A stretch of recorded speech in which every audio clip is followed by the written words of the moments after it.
हर हर महादेव। एक बार आप सभी का पुनः हार्दिक अभिवादन एवं अभिनंदन करते हुए आज का यह वीडियो केवल और केवल माननीय मुख्यमंत्री योगी आदित्यनाथ जी के लिए प्रेषित किया जा रहा है। उसका मूल कारण ये है कि आदरणीय मुख्यमंत्री जी,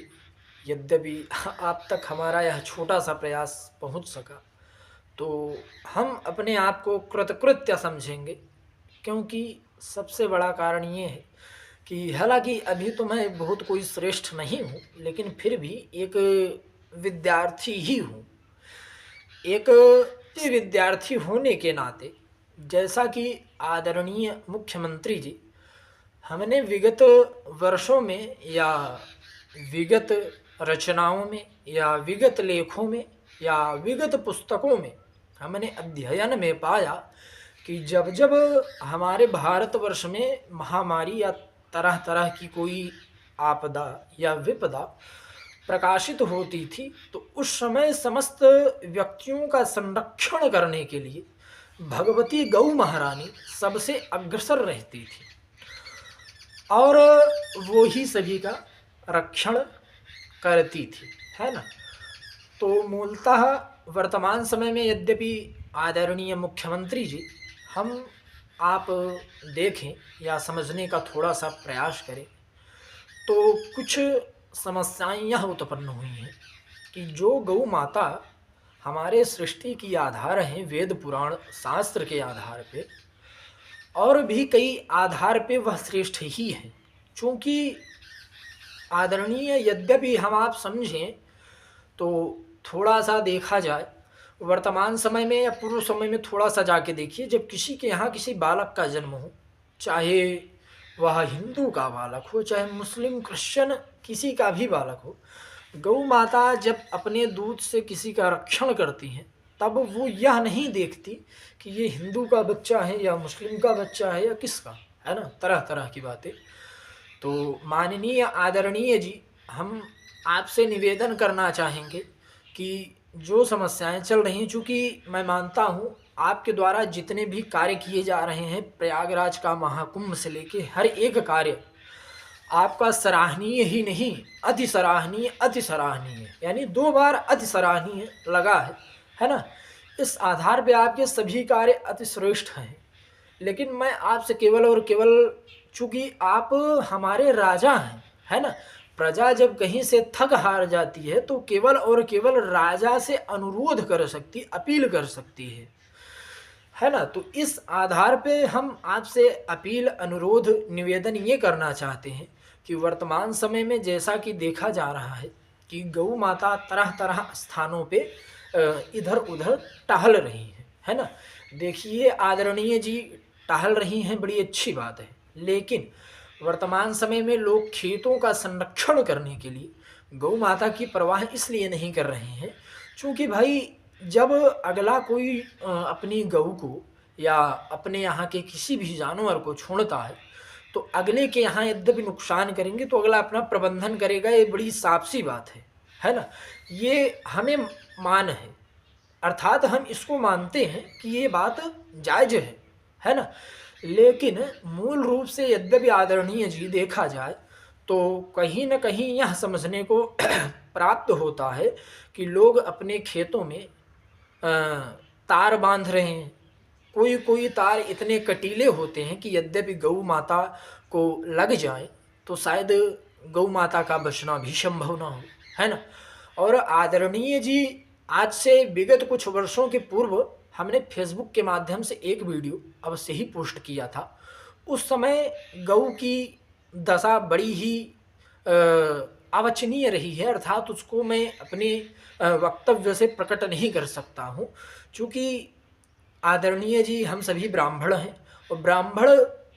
की शान और जान जो कही गई है वह भगवती गौ महारानी, शिखा महारानी और भगवती संध्या महारानी, यह 3 ब्राह्मण की जान मान शान कही गई है ना। इस आधार पे हम उस परिचर्चा को अभी प्रस्तुत नहीं कर सकते, लेकिन फिर भी हो सकता है कि इस वीडियो में कहीं न कहीं प्रारूप के स्वरूप में उसको हम अवश्य ही लगवा देंगे, है ना। तो मेरे कहने का ध्येय और तात्पर्य यह है आदरणीय जी कि यद्यपि इतनी आपकी व्यवस्थाएं अग्रसर हो रही हैं या कार्यान्वित हो रही हैं, तो मैं आपसे हाथ जोड़ के करबद्ध निवेदन करूंगा कि आप कोई न कोई विधेयक, कोई न कोई नियम अवश्य ही पारित करिए जिससे गौ का संरक्षण हो सके। क्योंकि आदरणीय जी, जैसा कि हम यद्यपि थोड़ा सा इसमें अपना बहुत ही लघु परिचय जोड़ना चाहेंगे। वर्तमान में आदरणीय जी हम सभी पांडित्य कर्म में रत हैं, है ना। और विशेष करके वेद शास्त्रादि का जो भगवान नारायण की परम कृपा से अध्ययन का अवसर प्राप्त होता है, उस अध्ययन में आदरणीय जी हमने यह प्राप्त किया है कि उन सभी बातों का मूल ध्येय यह होता है कि यह जो समग्र संसार चल रहा है वह कहीं न कहीं तप और गौ इन दोनों के ही बल पर चल रहा है। अब इसमें कोई कुछ भी कहे या क्या है कैसा है, ठीक है, लेकिन आदरणीय जी निवेदन आपसे हम यह करेंगे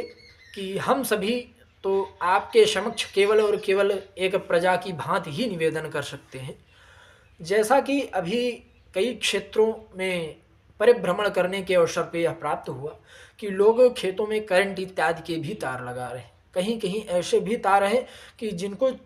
स्पर्श करते ही व्यक्ति तक की मृत्यु हो जा रही है। तो गौ और जानवर के विषय में हम आप क्या कह सकते हैं, है ना। हालांकि अब इस पर कुछ सुधार हुआ है, इलेक्ट्रिसिटी का बदलाव करके हल्का सा झटका मार के अब ये सब बदल रहा है। लेकिन कहीं कहीं स्थानों पे ऐसा भी है कि आज भी अगर उस तार को स्पर्श कर लिया जाए तो व्यक्ति हो गौ हो इनकी मृत्यु हो सकती है कहीं न कहीं, है ना। तो माननीय जी आपसे निवेदन करेंगे, हालांकि आपके यद्यपि एक इशारा आपका कर दिया जाए तो 1 सेकंड के अंदर पूरी की पूरी गौ माता का रक्षण अवश्य ही हो सकता है। और थोड़ी सी बात यद्यपि इसमें हम यह जोड़ने का प्रयत्न करें कि आदरणीय जी आपने जितने भी गौ पालन इत्यादि इत्यादि की व्यवस्थाएं मूल रूप से प्रारंभ की है, ठीक है, लेकिन फिर भी मैं समझता हूँ कि उन गौ के रक्षण के लिए जो सरकार के तरफ से बजट पारित होता है उस बजट का भी सदुपयोग नहीं हो रहा है। उसका कारण ये है कि लोग गौ को कुछ समझ ही नहीं रहे हैं। इसलिए मैं बहुत बातें आपसे नहीं कहूँगा क्योंकि वीडियो बहुत ज़्यादा बड़ी हो रही है। इसलिए केवल और केवल आप ऐसे विषय या ऐसे नियम को पारित करें जिससे गौ का रक्षण हो सके। क्योंकि जैसा कि आप वर्तमान समय में आपका प्रयागराज महाकुंभ में आवागमन अवश्य ही है, तो मैं यह निवेदन करूंगा कि प्रयागराज महाकुंभ के ही अंतर्गत सोचिए, यद्यपि इस महाकुंभ में गौ के रक्षण के लिए कोई बात हो जाए तो कितनी श्रेष्ठ होगी। आपसे निवेदन है कि कहीं न कहीं किसी भी विषय प्रारूप से आप गौ की रक्षा के हेतु से कोई न कोई विषय अवश्य ही लागू करें। हर हर महादेव।